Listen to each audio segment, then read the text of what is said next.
ইনকিলাব মঞ্চের মুখপাত্র ও জুলাই অভ্যুত্থানের অন্যতম সংগঠক শরীফ ওসমান হাদীর মৃত্যুতে আজ শনিবার বাংলাদেশে একদিনের রাষ্ট্রীয় শোক পালন করা হচ্ছে। অন্তর্বর্তী সরকারের প্রধান উপদেষ্টা ড. মোহাম্মদ ইউনূস 18 ডিসেম্বর রাতে জাতির উদ্দেশ্যে দেওয়া ভাষণে এই শোক ঘোষণা করেন। শরীফ ওসমান হাদীর অকাল মৃত্যুতে আগামী শনিবার একদিনের রাষ্ট্রীয় শোক ঘোষণা করছি। রাষ্ট্রীয় শোক উপলক্ষে দেশের সব সরকারি, আধা সরকারি ও স্বায়ত্তশাসিত প্রতিষ্ঠান, শিক্ষা প্রতিষ্ঠান এবং বিদেশে অবস্থিত বাংলাদেশ মিশনগুলোতে জাতীয় পতাকা অর্ধনমিত রাখা হয়েছে।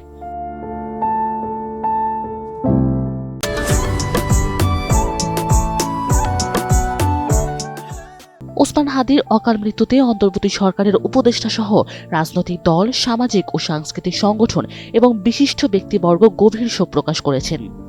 তারা মরহুমের বিদেহী আত্মার মাগফিরাত কামনা এবং শোক সন্তপ্ত পরিবারের প্রতি সমবেদনা জানিয়েছেন। অন্যায় ও দমন-পীড়নের বিরুদ্ধে তার আপোষহীন অবস্থান গণতন্ত্রকামী মানুষের জন্য অনুপ্রেরণার উৎস ছিল বলে মন্তব্য করেছেন উপদেষ্টারা। গত 18 ডিসেম্বর সিঙ্গাপুরে চিকিৎসাধীন অবস্থায় ওসমান হাদী মৃত্যুবরণ করেন। এর আগে রাজধানীর পুরনো পল্টনে দুর্বৃত্তদের গুলিতে তিনি গুরুতর আহত হন। 1993 সালে ঝালকাঠি নলছিটিতে জন্ম নেওয়া হাদী ঢাকা বিশ্ববিদ্যালয়ের রাষ্ট্রবিজ্ঞান বিভাগের শিক্ষার্থী ছিলেন এবং পরবর্তীতে শিক্ষকতা পেশায় যুক্ত হন।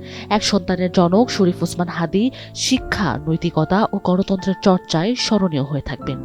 Sanjida Afrin, NTV online.